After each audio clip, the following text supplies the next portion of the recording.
Stephen Manjon li miet fl-emerġenza tal-isptar Mater Dei bil-lejl ta' nhar it-tlieta li għadda ġie invistat mit-tobba tas-servizzi tas-saħħa 17 minuta biss wara li kien għadu kemm jasal u jirreġistra mar-reception desk. Dan jirriżulta minn informazzjoni mill-filmati tas-CCTVs fl-emerġenza stess.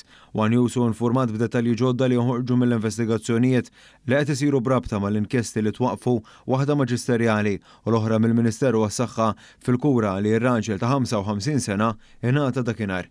Il-prassi fis-sistema tal-emerġenza li persuni li rrapportaw ġieħ f'sidrhom jgħaddu quddiem it-tobba fi ftit ħin kif jidher li seħħ is-27 ta' Awwissu bil-lejl anke għax rata għolja ta' mwiet f'pajjiżna iseħħu minn problemi jew mar tal-qalb.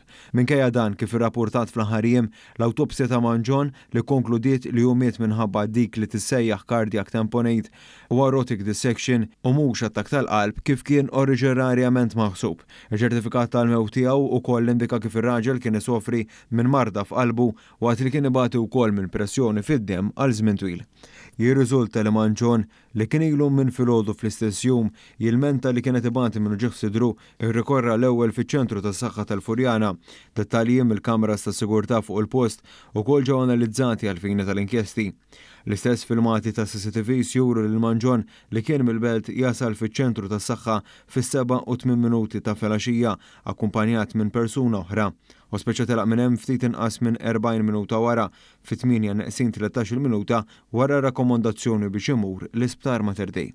U twassal f'Mater Dei mill-istess persuna f'karozza privata 11 minuta wara fit-8 neqsin 2 minuti waqt li fit-8 bleżat irreġistra mar-reception tal-emerġenza. Minn hawn fit-8 u 17 minuta issejjaħ biex jiġi invistat fit-triaġ l-ewwel pass fis-sistema qabel imbagħad jiġi deċiż il-pass li jmiss tal-kura. 7 minuti wara reġa' der miexi ma' infermiera lejn it-triaġ tieni darba f'inqas minn nofsija.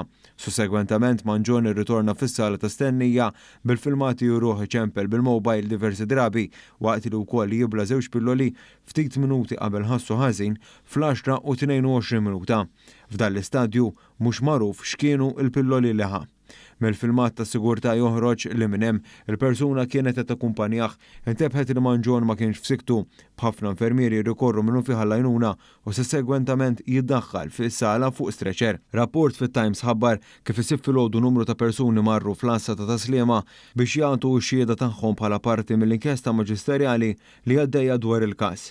Il-mewt ta' Manjon spiċċa dastan diskussa fil-pubbliku wara kitbiet fuq il-midja soċjali li allegaw ħin twil ta' sennija fl-emerġenza. L-eks-deputat nazzjonalista Jason Azzopardi saħansitra dikjara li dan mhux xejn għajr qtil involontarju. Wara wkoll konferenza tal-aħbarijiet mill-Partit Nazzjonalista dwar il-każ, l-eks mara ta' Manjon Mirjam Attart ikkundannat lil dawk li għal skopijiet partiġani u populisti kienu qed jagħmlu tali kummenti. Il-funeral ta' Manjon sar is-sibt filgħodu fil-Bażilika tal-Madonna tal-Karmnu fil-Belt Valletta.